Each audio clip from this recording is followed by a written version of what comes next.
Hi నేను సతీష్. మొత్తానికి వారం రీతు చౌదరి సుమన్ శెట్టి కెప్టెన్సీ టాస్క్లో ఫైనల్ రౌండ్కి ఫైనల్గా వాళ్ళిద్దరే మిగులుతారంట. ఫైనల్లీ సాఫీగా ఎలాంటి ట్విస్ట్లు టర్న్స్ డిస్టర్బ్ లేకుండా అలా కూల్గా కెప్టెన్సీ టాస్క్ అయితే ఫినిష్ అయిపోయింది. ఫైనల్లీ రీతు చౌదరి అయితే కెప్టెన్ అయిపోయింది. వాళ్ళ అమ్మగారి ఆశ అయితే నెరవేర్చింది. చాలా హ్యాపీ ఫీల్ అవుతారు ఆవిడ. పోనీలే మనం అడుగుపెట్టిన వేళ విశేషమేమో కూతురికి కలిసి వచ్చిందని. అలాగే రీతు చౌదరి కూడా ఫుల్ ఖుషి అయిపోద్ది, మా అమ్మ వచ్చింది బ్లెస్సింగ్స్ ఇచ్చిందని. అందుకే అంటారు పెద్దల మాట చద్దన మూట, ఫోకస్ పెట్టాలి గేమ్ మీదని. మరి ఏ టాస్క్లు ఆడారు, ఎట్లా ఆడారు, ఏం జరిగినాయి, ఎట్లా గెలిచారు ఎప్పటికే జర్నలిస్ట్ సదస్సులో ఒక వీడియో అప్లోడ్ చేసి ఆ వీడియో చూడండి. ఇక ఈ వీడియోలో ఏంటంటే ఈ ప్రోమో ఇమాన్యుయల్కి సంబంధించి జర్నీ గురించి మాట్లాడుకుందాం.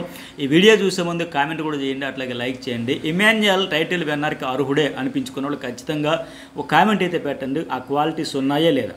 లేదు ఇమాన్యుయల్కి ఆ క్వాలిటీస్ లేవు, ఇంకా వేరే కంటెస్టెంట్లు ఎవరిలో అయినా సరే విన్నర్ క్వాలిటీస్ ఉన్నాయని సరే ఖచ్చితంగా ఎవరు అర్హులు అనేది కూడా కామెంట్ అయితే చేయండి. ఇప్పుడు ఇమాన్యుయల్ వాళ్ళ అమ్మగారు ఎంట్రీ ఆలస్యమైనా సరే ఎపిసోడ్ మాత్రం ఈరోజు అతనికి బాగా ప్లస్ పాయింట్ అవబోతుంది. కాకపోతే ఒక 2 రోజుల ముందు వచ్చి ఉంటుంటే ఇంకా బాగుండేది. ఈ వారం ఓటింగ్లో ఉన్నాడు కనుక అఫ్కోర్స్ ఈ వారంతో ఆయనకు వచ్చిన ముప్పేం లేదు, కానీ టైటిల్ రేసులో ఉండే మెయిన్ చూసుకోవాల్సింది ఎలిమినేషన్ అయిపోతాడంటే అలాంటి పరిస్థితి ఏం లేదు, కానీ ఆ రకంగా ఆయన ఇంపాక్ట్ అయితే క్రియేట్ చేసేసాడు. అయితే ఇప్పుడు అతనికి మరింత బలమైందంటే స్ట్రెంత్ ఎట్లా వస్తుందంటే వాళ్ళ అమ్మగారు రావడంతో పాటు ఆయన గర్ల్ ఫ్రెండ్ ఏదైతే ఆ లెటర్ పంపించడం ఇలాంటి అప్డేట్స్ కూడా ఫస్ట్ మనమే కదా చెప్పాం. ఆ అమ్మాయి లెటర్ పంపిస్తారు, ఆ ఫోటో కూడా పంపించారంట. మనం ఎట్లా మాట్లాడాలి, 6 సంవత్సరాల లవ్లో ఎట్లా మాట్లాడాలి, ఎలా ఒప్పించాలి, ఇవన్నీ కదా. ఇన్ని అవసరం లేకుండా నేనే ఒప్పించేసా. సో మొత్తానికి ఒక సొల్యూషన్ అయితే దొరికేసిందని అవన్నీ పంపించడంతో కొత్త ఎనర్జీ వస్తుంది. ఆల్మోస్ట్ అందరికి హౌస్మేట్స్కి ఫ్యామిలీ వీక్తో ఇది జరిగేది. మరి ఇక నుంచి ఈ ప్రెజర్ అంతా పక్కన పెట్టేసి టాప్ 5 కోసం టైటిల్ కోసం ఎవరైతే గట్టిగా ఫోకస్ పెట్టి ఆడతారో ఇప్పటికీ కూడా మించిపోయింది లేదు. అట్లాగే ఇతడికి కూడా కొన్ని ఇన్పుట్స్ అయితే అందే. వాళ్ళ అమ్మగారు వచ్చి ఫన్ మోడ్ కూడా బాగానే ఉంది కదా, అమ్మ దివ్యారాని మీరు ఎంత రానైతే చిరునవ్వుతో స్టెప్పులతో వేయిస్తారా. అలాగే ఆ హ్యాట్ టాస్క్లో మనకు కూడా అట్లాగే అనిపించింది కదా, దొబ్బును పడతావు అన్నాడు, పొట్ట పగులుతుందేమో మాదిరిగా నాకు కూడా అట్లాగే అనిపించింది రా బాబు అని చెప్పేసి ఆవిడంటే నవ్వుకుంటా ఆవిడ ఫన్నీగా మాట్లాడుతాను. అట్లాగే మనం కూడా మర్చిపోయాము ఆల్మోస్ట్ కొడుకు నడుమంటమ్మా అలా గిల్లేసు నడుము మరిగిపోయింది. ఇది నడుమా కుడుమా ఉడుమా అని చెప్పేసి ఆయన కూడా కామెడీ చేశాడు కదా. ఈ ఫన్ మోడ్ కూడా వాళ్ళ అమ్మగారి నుంచి వచ్చిందనే విషయం ఇప్పటికీ ఆయన చెప్పినట్టు ఉన్నాడు గత సందర్భంలో, అది కూడా మనకు అర్థమైతే ఉంది. తల్లి కొడుకు ఇద్దరు కామెడీ.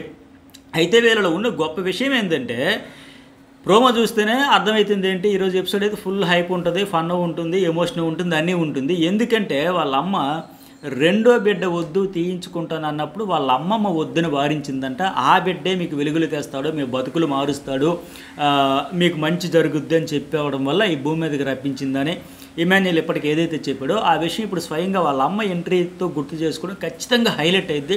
ఇది హార్ట్ టచింగ్ అయితే గుండెలు పిండేసి మాదిరిగా అవుద్ది.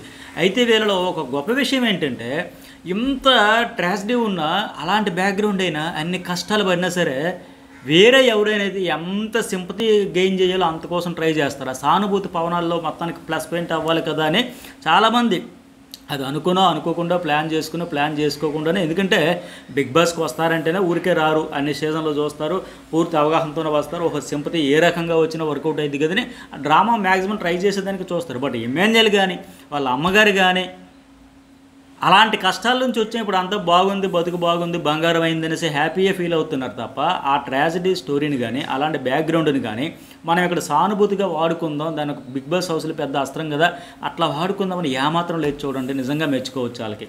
అలాంటి కష్టాలంట. పైగా ఆవిడ అప్పుడు ఏంటి ఆకలికి తట్టుకోలేక ఆ పొలంలో మట్టిని తినేయడం, ఆ తర్వాత ఒక పూట పిల్లలకి తిండి పెట్టడానికే కష్టమైన పరిస్థితి నుంచి తల్లిదండ్రులు కూలీనాలి పని చేసుకుంటూ ఈ స్థితికి రావడానికి అట్లాగే పిల్లలు కూడా నిజంగా ఇది వీళ్ళ జర్నీ అంతా చూసుకుంటే నిజంగా ఇది ఒక మిరాకిల్ జర్నీ అని చెప్పాలి, చాలామందికి ఇన్స్పిరేషన్ అని కూడా చెప్పాలి. నిజంగా ఈ అబ్బాయి అంటే ఇమాన్యుయల్ గురించి హౌస్లోకి రాకముందు ఎంత తెలియదు, ఎవరికి కూడా నాకైతే తెలియదు. కొన్ని స్కిట్స్ అప్పుడప్పుడు అందులో చేస్తూ ఉంటారు కదా ఎక్కువగా రెగ్యులర్గా మ్యాక్సిమం అందులో చేయడం, అవి అప్పుడప్పుడు ఏవో మనం స్క్రోలింగ్ చేసేటప్పుడు వీడియోలు చూసేటప్పుడు తగులుతూ ఉంటాయి తప్ప నిజంగా ఇలాంటి బ్యాక్గ్రౌండ్ ఉంది. ఇంత పెయిన్ఫుల్ జర్నీ ఉందా.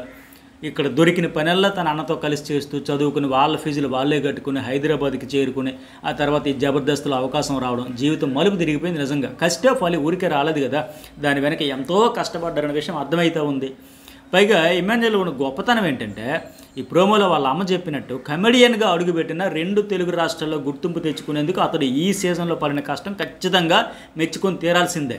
గత సీజన్లో ఒక ఎవరు రోహిణి, అవినాష్, టేస్టీ తేజ వాళ్ళు వచ్చేటప్పుడు ఒక మాట అన్నారు, మనం ఎంటర్టైనర్స్గానే ఉండిపోతాం, మన టైటిల్ విన రావడం కష్టం, మనల్ని కమెడియన్స్గానే చూస్తారు అని. అది అపోహ, అది అబద్ధం. అట్లాంటి భ్రమలు ఏమీ పెట్టుకోవద్దు అనే ఎగ్జాంపుల్ నేను అప్పుడు చెప్పా. ఇప్పుడు మనం చెప్పిన మాటలు నేను ప్రూవ్ చేశాడు.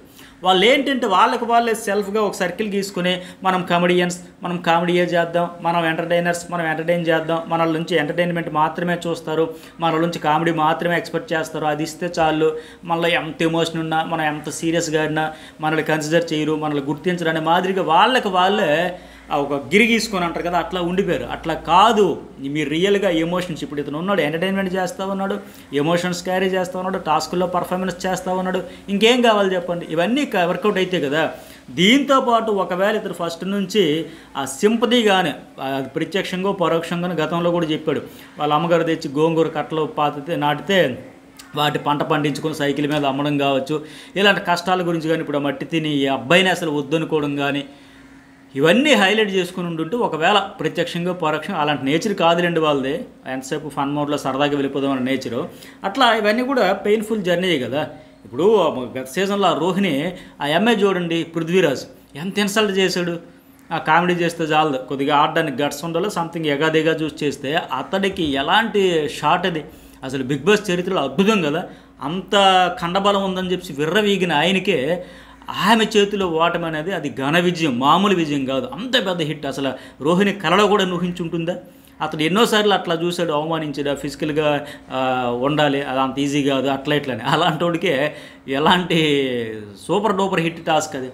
అట్లా అంటే విల్ పవర్ ఉండుంటే బాగుంటుంది. అక్కడ కమెడియన్స్ కాదు, ఎంటర్టైన్మెంటర్స్ కాదు. ఇప్పుడు చెప్పినట్టుగా ఒక కమెడియన్గా వచ్చి ఒక హీరోగా బయటికి రావాలంటే ఎవరికి ఏదైనా సాధ్యమే. కాకపోతే కష్టే ఫలే, మనసా వాచా కర్మన 100% మీ ఎఫర్ట్స్ పెట్టేసి ఫలితం గురించి ఆలోచించకుండా దూసుకుపోతే ఆ గో విత్ ద ఫ్లోలో వెళ్ళిపోతుంటే ఆటోమేటిక్గా ఎమోషన్స్ అన్నీ బయటపడుతూ ఉంటే ఆడియన్స్ కనెక్ట్ అవుతూ ఉంటారు. అక్కడ కమెడియనా, సూపర్ స్టారా, కామన్ మ్యాన్ ఇవి ఏమీ చూడరు. మీ హార్డ్ వర్కే మిమ్మల్ని నిలబెడుతుంది, మీ సిన్సియరిటీ, మీరు ఎంత హానెస్ట్గా ఉన్నారో అవే చూపిస్తూ ఉంటారు. మీరు చేసే ప్రయత్నంలో లోపం ఉండకూడదు. మీరు 100% ఎఫర్ట్స్ పెట్టుకుంటూ పోతే ఈరోజు ఇమాన్యుల్ ఒక లైవ్ ఎగ్జాంపుల్. ఇప్పుడు వాళ్ళకి కూడా అరే నిజమే కదా, మనం కూడా అప్పుడు అనుకున్నాం, బట్ ఇది కూడా సాధ్యమే, విన్నర్ ఎవరైనా కావచ్చు అనే మాదిరిగా ఆ రేసులో అయితే ఈరోజు ఉన్నాడా లేదా ఇమాన్యుల్? ఖచ్చితంగా కామెంట్ పెట్టండి.